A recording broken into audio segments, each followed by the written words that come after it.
চলো এখন মূলদ সংখ্যা নিয়ে আলোচনা করি। এবং সহজভাবে বলতে গেলে যে সংখ্যা দিয়ে দুটি পূর্ণ সংখ্যার অনুপাত প্রকাশ করা যায় তাই হলো মূলদ সংখ্যা। তাহলে উদাহরণস্বরূপ বলা যেতে পারে যে কোনো পূর্ণ সংখ্যাই মূলদ সংখ্যা হবে।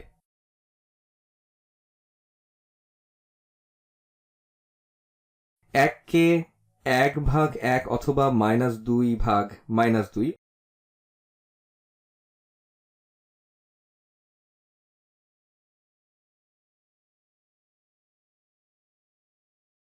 অথবা 10,000/10,000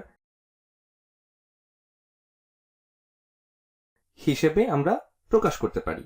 তো সকল ক্ষেত্রেই এগুলো হলো একের ভিন্ন ভিন্ন প্রকাশক, যা দুটি পূর্ণ সংখ্যার অনুপাত।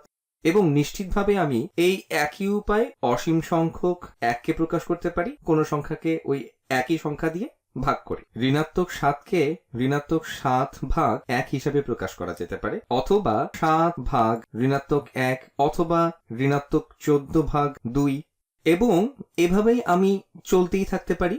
সুতরাং ঋণাত্মক 7 নিঃসন্দেহে একটি মূলদ সংখ্যা। এটাকে দুইটি পূর্ণ সংখ্যার অনুপাতে প্রকাশ করা যায়। কিন্তু সংখ্যাটি যদি পূর্ণ সংখ্যা না হয় তাহলে কি হবে? উদাহরণ হিসেবে বলা যেতে পারে, যেমন ধরি 3.75। এটিকে কিভাবে আমরা দুইটি পূর্ণ সংখ্যার অনুপাতে প্রকাশ করতে পারি? আচ্ছা, 3.75কে তুমি 375/100 এভাবে লিখতে পারো। এটিকে 750/200 এভাবেও লিখতে পারো,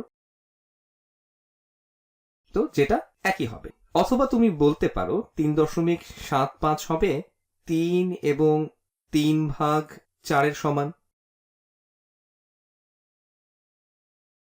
তো চলো সংখ্যাটি এখানে লিখি, যেটি হলো 15/4, যেটি একই অর্থ প্রকাশ করে। 4 × 3 = 12 যোগ 3 = 15। সুতরাং তুমি এভাবে লিখতেই পারো। অথবা আমরা এটাকে ঋণাত্মক 30/-8 এভাবেও লিখতে পারি। আমি এখানে কেবল লব ও হরকে ঋণাত্মক 2 দ্বারা গুণ করলাম। তাহলে এখন এটি স্পষ্ট যে এটি অবশ্যই মূলদ সংখ্যা।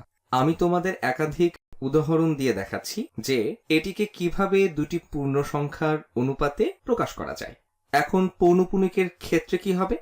তাহলে মনে করো তোমার কাছে আছে 0.333 এভাবে অসীম। তো এটিকে আমরা 3-এর উপর ছোট একটি দাগ দিয়ে চিহ্নিত করতে পারি। এটি 0.3 পৌনঃপুনিক। এবং আমরা এটা দেখলাম, এবং পরবর্তীতে আমরা দেখাবো কিভাবে পৌনঃপুনিক সংখ্যাকে দুটি পূর্ণ সংখ্যার অনুপাতে প্রকাশ করা যায়। এটি স্পষ্টভাবে 1/3, অথবা হয়তো তোমরা এরকম দেখেছো 0.6 পৌনঃপুনিক, যেটা সমান 2/3। এবং এটা আরো অনেক অনেক উদাহরণ আছে। এবং আমরা এরকম অনেক পৌনঃপুনিক সংখ্যা দেখতে পাবো, কেবল এক অঙ্কেরই পুনরাবৃত্তি নয়। এমনকি যদি এটির 1 মিলিয়ন অঙ্কেরও পুনরাবৃত্তি হয়, যতক্ষণ পর্যন্ত প্যাটার্নটি পুনরাবৃত্তি হয় এবং হতে থাকে এবং আবারও হতে থাকে। তুমি এরকম সংখ্যাকে সবসময় দুটি পূর্ণ সংখ্যার অনুপাতে প্রকাশ করতে পারবে। আমি জানি তোমরা হয়তো কিছু চিন্তা করছো, স্যার তুমি তো সবগুলোই বলে ফেললে, তুমি সব ধরনের পূর্ণ সংখ্যা অন্তর্ভুক্ত করেছো, তুমি সব অপৌনঃপুনিক সসীম দশমিক সংখ্যা অন্তর্ভুক্ত করেছো, এবং তুমি পৌনঃপুনিক সংখ্যাও অন্তর্ভুক্ত করেছো। তাহলে এখন কি বাকি থাকলো? এমন কি কোনো সংখ্যা আছে যেগুলো মূলদ নয়? এবং তুমি হয়তো অনুমান করছো যে আছে, তা না হলে মানুষ এগুলোকে মূলদ হিসেবে নামকরণের চেষ্টা করার ঝামেলা করতো না। এবং অবশেষে দেখা গেল তুমি যেরকমটা চিন্তা করছিলে যে আসলে সম্পূর্ণ গণিতের সবচেয়ে বিখ্যাত সংখ্যাগুলোর মধ্যে বেশ কিছু আছে যেগুলো মূলদ নয়, এবং যে সংখ্যাগুলোকে আমরা অমূলদ সংখ্যা বলে থাকি।